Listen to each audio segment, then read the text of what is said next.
Hey guys, welcome back to the AJ Analysis channel and a happy new year to you all. And today, to start the year, we're looking at something a little bit different. We're looking at Sir Jim Ratcliffe. About a week ago now, it was confirmed that as long as the Premier League, do all the checks, he will own 25% of Manchester United. And of course, he also owns Nice over in France. What's the lazy link to make there? Nice have good players. Could Sir Jim Ratcliffe bring some of them to Manchester United? Well, that's exactly what we're going to look at today.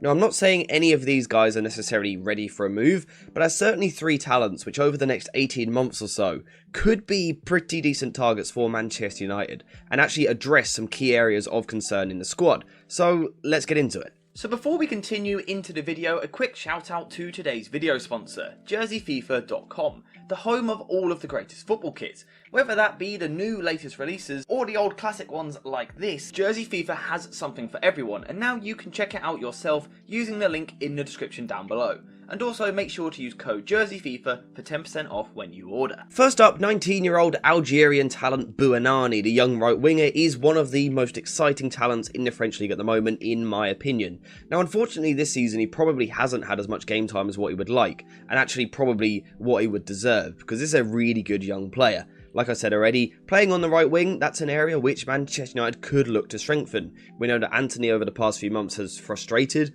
or ever since his move really. Banani would kind of bring some stuff which Anthony doesn't, and the main thing is direct dribbling and also speed, but an ability to go both ways with his dribbling. This is a very good technical player. He loves to get the ball, race towards his opponent, he's then going to slow his opponent right down, and then he's going to throw in a little bit of skill. It might be a step over, it might be a shoulder drop, it might be something a little bit more fancy. But what he's trying to do is get his opponent off balance, and then he accelerates away from them. And like I said, he's much quicker than what he looks. He's deceptively quick. But that isn't his only part of his game. Don't worry, he's not just a kick and run merchant. He's also very good technically, coming inside the pitch, combining with his teammates, makes him a really nice player. He's very aesthetically pleasing to watch. Always smooth in the way that he turns on the ball, keeps the ball close to his body, lots of little touches, constantly manipulating the position of the ball and therefore manipulating the opposition. He's a really fun player to watch, really good with his dribbling, and like I said there, it's just a shame we haven't seen more of him. In terms of Banani, he's one who is probably,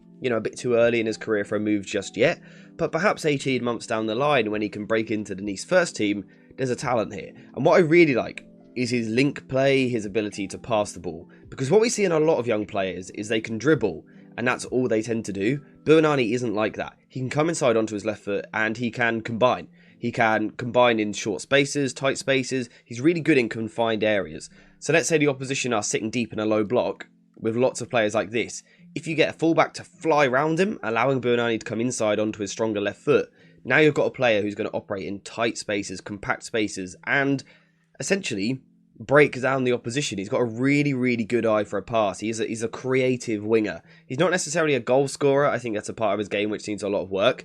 But he's a creative player, and that is the sort of profile which United need. We've got Rashford, we've got Toivonen, who are the goal scorers of the attack. Their first thought is always, can I score? What you need to complement that is a more creative winger, someone who looks for that final pass in the final third. Banani is certainly that sort of player, and I really like his ability in these areas. He's also really good at crossing as well, which again is something that United could do with.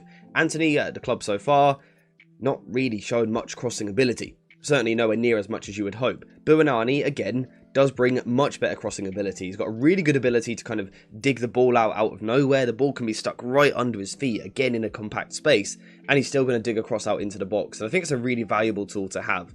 Now, in terms of a concern with Banani, again, it would be the lack of game time so far, but also his pure physicality. The Premier League is a very, very physical league. It's very intense. Does Banani have the ability to go shoulder to shoulder with the biggest, toughest fullbacks in the Premier League? Probably not right now, although he could be one of those players who is so agile, so good on the turn, low centre of gravity, that he doesn't need to be strong, because he can kind of get under the opposition and twist and turn in those tight spaces. We're not too sure yet. We'll have to see and wait as he develops. However, whilst there might be that physical concern, there's still a lot to like about this guy. Again, it's way too early for a move yet, but there's some really good signs. Technically, very, very good, but also he works hard as well. His defensive stats all look quite good. He's willing to press high. He's willing to track back and get stuck in. Again, the physicality doesn't always allow him to be the best defender in the world, but the work rate is certainly there. Like I said, he is someone who can press high, which is something we know Ten Hag wants from his wingers. Banani does tick that box. So again with Banani, it's definitely way too early for him to move yet. He hasn't even broken into the Nice team just yet. But keep an eye on that name. Just keep an eye on it. Next up, a player you are far more familiar with, 24-year-old French centre-back Todibo. Constantly linked to the club. Is it going to happen? Is it not going to happen? I'm not too sure, but it's definitely someone you should be keeping an eye on. Now, we're going to be a bit briefer with this coverage because I spoke about him plenty of times. But what does Todibo bring to the side? He brings athleticism and an ability to eat up a ridiculous amount of ground from a defensive point of view. So let's say your right back has overlapped someone like Banani on the right wing, and it leaves this area a little bit open for the opposition to counter into. This sort of area here. Don't worry, when you've got Todibo defending these wide channels, you've got one of the best in the game at doing this. Now, just to clarify, I'm not saying he's one of the best centre-backs in the world, but when it comes to defending wide spaces as a centre-back, he's certainly right up there. His athleticism is an absolute joke. The way he covers ground is just absurd. His stride length is absolutely brilliant, but then what he does really well is as the opposition decelerate, slow down and look to twist and turn, again, like Banani does, Todibo's really good at reading that, slowing his stride length down, matching his stride length with the opponent, meaning that as the opponent turns, he can also turn as well. And it's that which makes him a really good wide defender, of course, combined with the physical traits. In terms of on the ball as well, we know that he ticks a lot of boxes. This is a high volume player, someone who has a lot of touches on the ball, playing for Nice. He sees sometimes over 100 touches in a game, which is just absolutely crazy, but that shows how comfortable he is on the ball. In terms of certain habits on the ball, he likes to stride forward into midfield. He's not someone who wants to sit perhaps as a central centre-back and kind of spray passes from side to side. I wouldn't really say that's his game, although he is capable of it. It's not really his game. What he prefers to do is pick the ball up and stride forward. So I think he really suits playing on the outside of a back three in possession and being given this license to step forward with the ball, drive into these areas, play progressive passes, the occasional long switch, but then also when you lose the ball, he's there to defend a transition. He's really, really good in this way, and he could be a very, very useful player for Manchester United. In terms of the weakness, it would perhaps be an aerial thing, but also actually just the pairing between him and Lisandro Martinez. Both of them like to defend on the front foot. That doesn't always work in a centre-back pairing. You often need one who's going to kind of cover around a little bit more. However, regardless of that, Todibo represents incredible value on today's transfer market. About 40 million euros, which is unbelievably cheap for someone who is this good. He's going to move soon, I'm sure of it. And I think he will move to the Premier League soon. Should he move to Manchester United, let me know what you think in the comments. Also, while you're in the comments and down there in general, subscribe to the channel. That would be really greatly appreciated. I want to hit 22 subscribers. No, I don't. 22,000 subscribers by the end of this month. So if you could do that, that would be greatly appreciated. Once you've done that, let's move on to the next player. Khéphren Thuram, another French international 22 years old central midfielder, of course, playing for Nice. And again, another physical player. Now, like Todibo, he's probably a player you've heard quite a lot about. He's been linked with Liverpool in the past, with Manchester United, and he's a player that I've spoken about. Quality.